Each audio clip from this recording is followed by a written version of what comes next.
Oh, hi there, I'm Simon Rafe and welcome to Brown Bag Bible Study, the Bible study you can do in your lunch break. Now this is an introduction to scripture which will give you some information that you might not have known and encourage you to read the Bible, but most importantly it's presented in little bite-sized pieces which are perfect to fit in with our busy lifestyles today.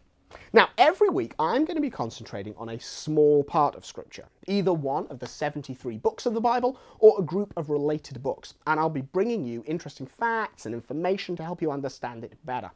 Now, I'll also be including links to further reading, articles, books, podcasts, and so on, which will help you learn to love sacred Scripture even more. Now, this week we are looking at the second of the captivity epistles, St. Paul's letter to the church at Philippi. Now, this is a short letter and is a joyful expression of Christian love. It contains many personal greetings from the apostle to the people at Philippi. This shows Paul's closeness to the city. The Philippians were the only church from whom Paul would accept gifts. The central theological theme of this letter is Christology, and in the second chapter, Paul quotes from a Christian hymn.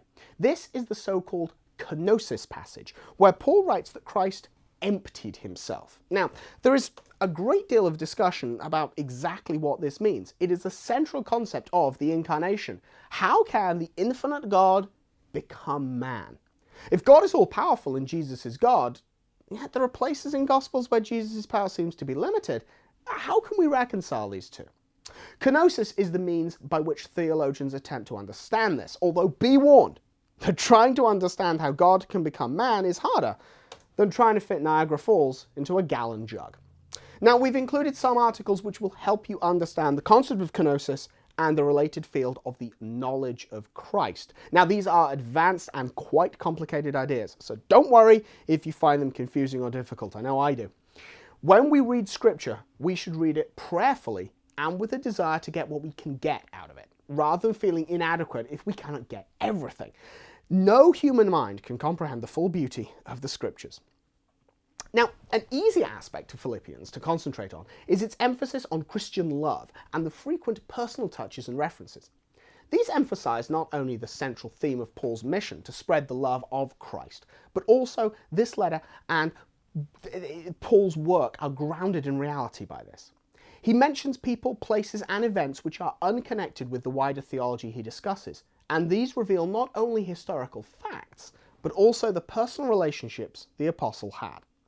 And speaking of historical facts, something should be said about the city of Philippi itself. Now, it was founded and named after Philip II of Macedon, a man of great military power and skill, who was overshadowed by his more famous son, Alexander the Great. Yes, that Alexander.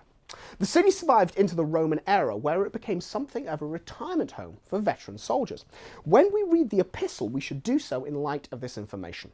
The people hearing it were mature, disciplined individuals with an awareness of the value of human life.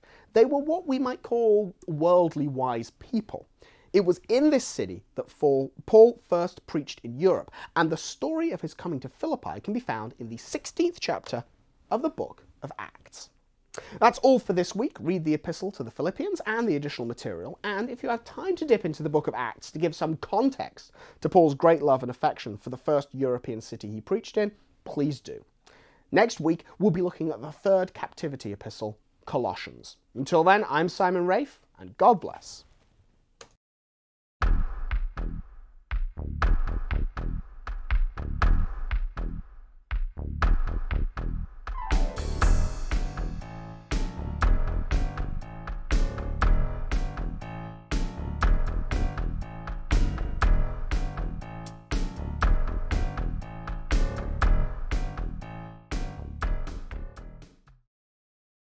To learn more about the place of Scripture in the lives of Catholic Christians, I urge you to read Pope Benedict's apostolic exhortation Verbum Domini.